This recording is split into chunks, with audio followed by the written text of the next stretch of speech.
дегенмен жақсы болу үшін, жақсы отыру үшін бір-бірімізге тек қана жақсы сөздерімізді айтайық, иә?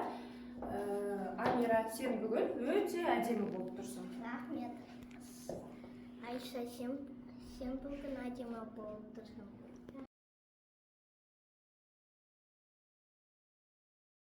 Бүгінгі сабақты тек қана жақсы өтейік деп сәттілік тілеймін.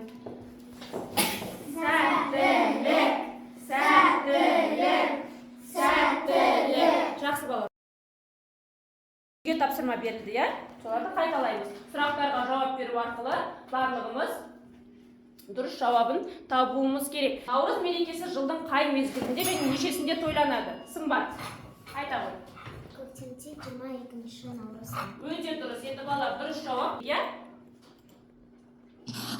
Дұрыс жауап екен. Наурыз мерекесінде жасалатын көженің атауы қандай және неше дәм қосылады? Ақылжан айта ғой. 7 дәм қосылады. Аха, көженің атауы қандай? Наурыз көже. Наурыз көже. Өте тамаша. Дұрыс. Дұрыс жауап балалар. Наурыз мерекесін қай кезде теңеседі? Мадина айта ғой. 22 наурызда. Қазақтың қандай ұлттық ойындарын білесің дейді?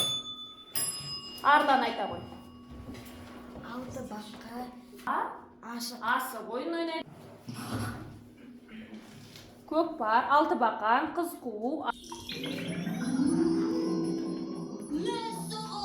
Сонда мынандай пілдер болған ба?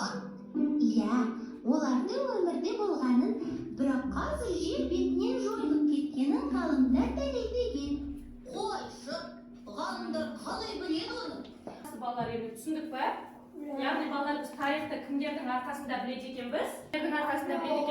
Археологтың қақпасы екен, ал мынау бізде дуал.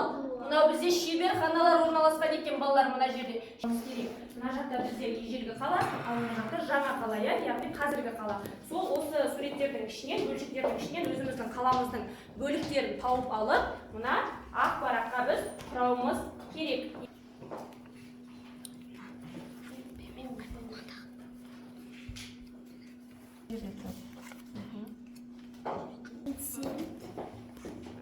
Атаға алып шығайық. Бізде ежелгі қаланы құрадық, қазіргі қаланы құрадық, Енді балалар осы ежелгі қала мен қазіргі қаланың айырмашылықтарын білеміз бе?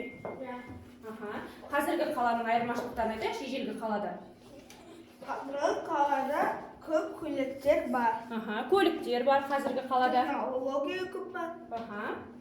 Және де Көп заттар бар. көп заттар емес, көп ғимараттар, биік ғимараттар, әсем үйлер бар, Ал ежелгі қалаларда көлік болды ма? Көлікпен үлкен ғимараттар болды ма, балалар? Өмір деген қалай түсінесіңдер?